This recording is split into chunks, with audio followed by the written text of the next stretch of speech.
En die tweede confrontatie tussen beide ploegen vond plak in een sfeervol, maar ook ijskoud Cambuurstadion. Die wedstrijd waar ik nog eens een keer spelen op een veld dat die namen amper wurg is. En zo zou het een hele drege wedstrijd worden tussen beide ploegen.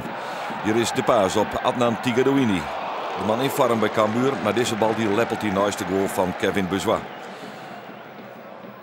De onval dan van Den Bosch. Beide verdedigingen hier in de zaken goed onder controle. Het wie voor beide ploegen dreig om er terug in te komen. Maar hier is het toch Van Weert die maar een schot even de kwaliteitentest van keeper Dennis Telgenkamp. Maar die weet de bal eruit te houden.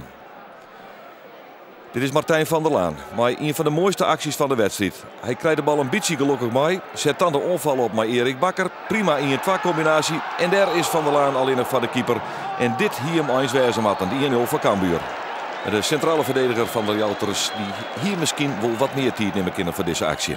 Ja, ik moet zeggen, de keeper kwam heel snel uit. En ja, ik moest gewoon schieten. Dus ja, ik schiet hem tegen hem aan. Ja, niks aan te doen. En zo bleef het 0-0. Sjogge Ek, de supporters van FC Den Bosch, daar hadden een opluchting.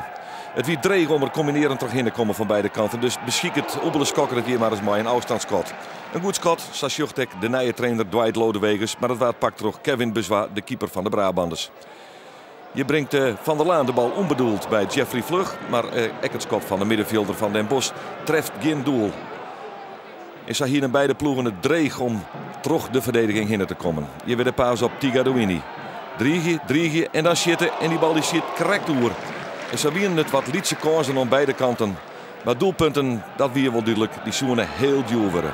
Dit is de tweede helft, maar Oebele Skokker in balbezit. Mooie actie van de rechteronvaller, brengt de bal voor. Na de eerste paal komt Michiel Hemmen, maar de spits komt net ons in de doelpunt aan. Ingooi dan nog voor Cambuur in de slotfase. Bal wordt voortkopt. En dan sluit skiertsjochter Van de Graaf, we matchen er een eind aan. Een drege, taaie wedstrijd voor Cambuur in Den Bosch eindigt in 0-0. Ik denk dat je verdedigend als team helemaal niks werd weggegeven, dat je daar prima hebt gefunctioneerd. Maar aan de andere kant heb je ook te weinig gecreëerd. We hebben één mogelijkheid gehad met Michiel, de loopactie, de eerste paal, een goede actie van Oebele. En dat is te weinig. Nou, ik denk dat wij gewoon te min bracht hebben, joh.